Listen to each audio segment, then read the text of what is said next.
Assalamualaikum warahmatullahi wabarakatuh. Perkenalkan, nama saya Fadil Afrabi, mahasiswa hukum dari Universitas Bangka Belitung. Nah, pada kesempatan kali ini kita ngobrol santai aja ya. Di sini saya akan memberi bicara tentang sistem peradilan pidana. Yang lebih tepatnya itu saya akan membahas tentang fungsi dan tujuan dari sistem peradilan pidana tersebut.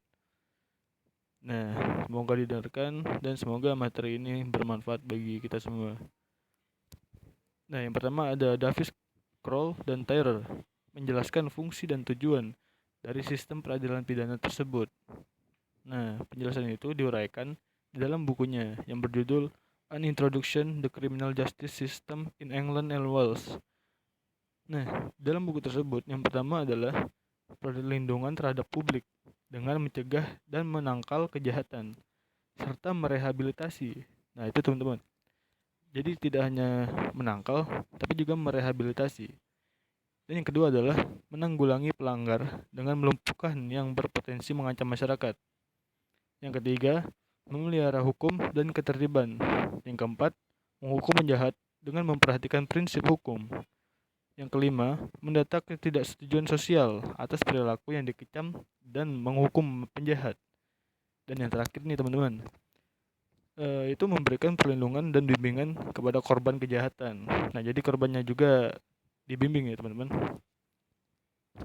Selanjutnya kita itu mau dengan mengutip Muladi, Oliviana Agustin, mereka mendeskripsikan sistem peradilan pidana berorientasi pada maksudnya di sini tiga ukuran tujuan ya teman-teman, dalam menilai berhasil tidaknya sebagai sarana mencegah dan menindak tindak pidana.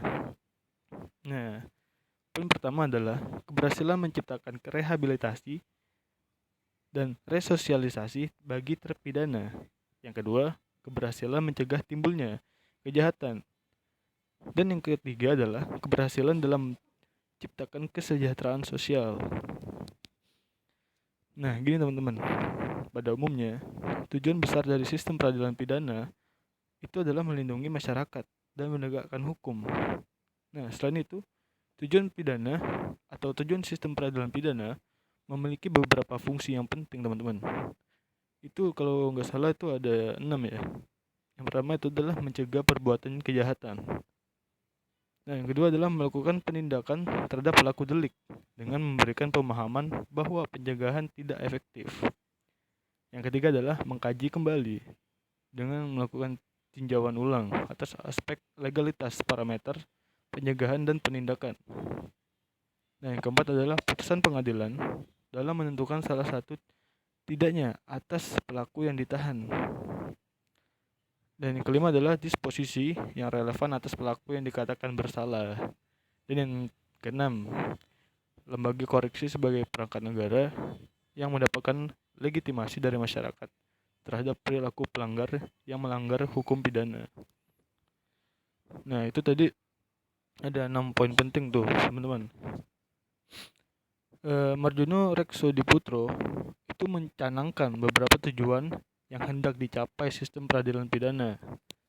Yang pertama, ada upaya mencegah masyarakat berpotensi menjadi korban kejahatan. Nah, yang kedua itu menuntaskan setiap perkara kejahatan sehingga terdapat tingkat kepuasan dari masyarakat karena telah ditegakkan hukum tersebut. Nah, yang ketiga adalah mengupayakan agar si pelaku tidak lakukan pengulangan pidana lagi, teman-teman. Nah, itu menurut Marjono Reksodiputro ya, teman-teman. Nah, secara sederhana, tujuan sistem peradilan pidana dalam pemahaman Loy B. Lokman bahwa pencapaian tujuan sistem peradilan pidana adalah berusaha untuk menghilangkan kejahatan, bukan penjahatnya.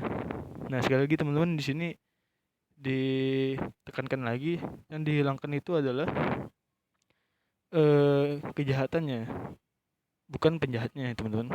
Ya.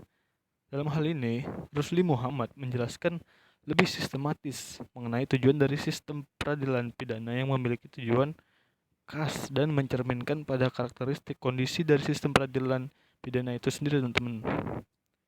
Nah, yang pertama adalah tujuan jangka pendek. Maksudnya apa nih?